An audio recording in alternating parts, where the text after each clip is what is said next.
चुनाव आयोग की निष्पक्षता के बारे में अब कुछ भी कहना बेकार है। दंतहीन है, तर्कहीन है, कोई शक्ति नहीं है, वो कहीं दिखता नहीं है।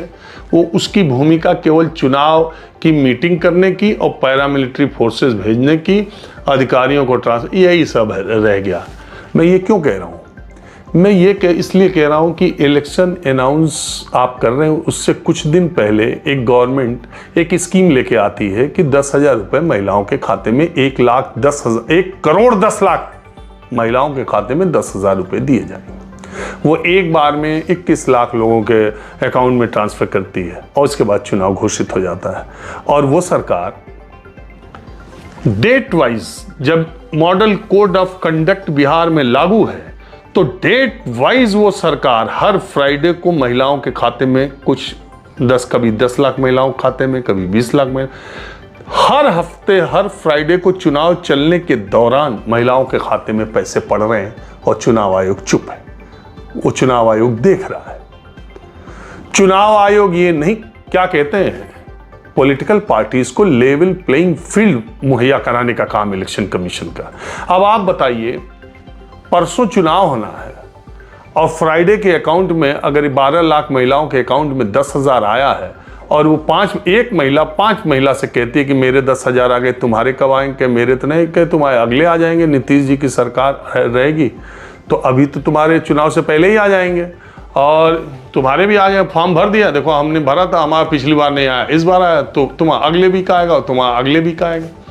तो 1,10,00,000 के अकाउंट में आप पैसे डाल रहे हो और उसको एक महिला 4 महिला से कम कह रही है, तो 4 करोड़ तक जा रहा है ना बात।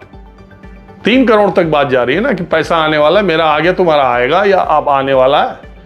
और इलेक्शन कमीशन मूक दर्शक बन करके यहाँ अशोक रोड पर बैठ करके तमाशा देख रहा है। पैसे ट्रांसफर होते जा रहे हैं। ऐतराज इस बात पर भी नहीं है। ऐतराज इस बात पर है कि इससे पहले की गैर बीजेपी सरकारों की ऐसी योजनाओं को चुनाव आचार संहिता लागू होने के बाद इलेक्शन कमीशन ने रोका भी है। तो फिर इस बार क्यों नहीं रोका? यह भूमिका उसकी क्या है? अगर आप हरियाणा और महाराष्ट्र के चुनाव की बात करते हैं, मैं राहुल गांधी जो वोट चोरी की बात करते हैं, उनके तर्क, उनकी टीम, उनकी बातों, उस पर मैं नहीं जाता हूं। चुनाव आयोग को जवाब देना चाहिए। लेकिन मैं आपको दूसरी बात कह रहा हूं, अगर 15 सालों से हरियाणा और महाराष्ट्र के चुनाव एक साथ घोषित हो रहे थे तो इस बार पिछली बार क्यों नहीं एक साथ घोषित हुए? क्यों महाराष्ट्र की सरकार को यह फैसला लेने का कि वो लाड़की बहना योजना के तहत महिलाओं के खाते में पैसा डालेगी? यह ऐलान हुआ, उसके बाद उसको 3 महीने का मौका दिया गया कि 3 महीने तक वहां की महिलाओं के अकाउंट में पैसे जाएं, उसके बाद महाराष्ट्र के चुनाव कराए जाएंगे। क्यों कराए जाएंगे? जब 2019 में दोनों के चुनाव साथ हुए, 2014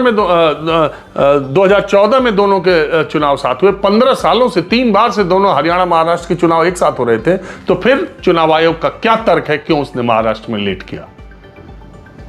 तर्क तो अगर सामने देखो तो यह दिखाई देता है कि उसने 4 जून को हारे थे इलेक्शन, लोकसभा का चुनाव। 28 जून मुझे जहां तक याद आता है शिंदे सरकार ने फैसला लिया और उसके बाद तुरंत 3-4 महीने गया अकाउंट में महिलाओं के अकाउंट में पैसे डालो, चुनाव जीतो। ये अच्छा तरीका निकाल लिया शासन में बैठने वाले लोगों ने। अगर दिल्ली में केजरीवाल सरकार, एलजी ना होते और अगर पैसे ट्रांसफर कर दिए होते तो फिर केजरीवाल 62-64 सीटों पे आते, लेकिन केजरीवाल नहीं कर पाएंगे, तब एलजी उसमें फाइल लटकाएंगे।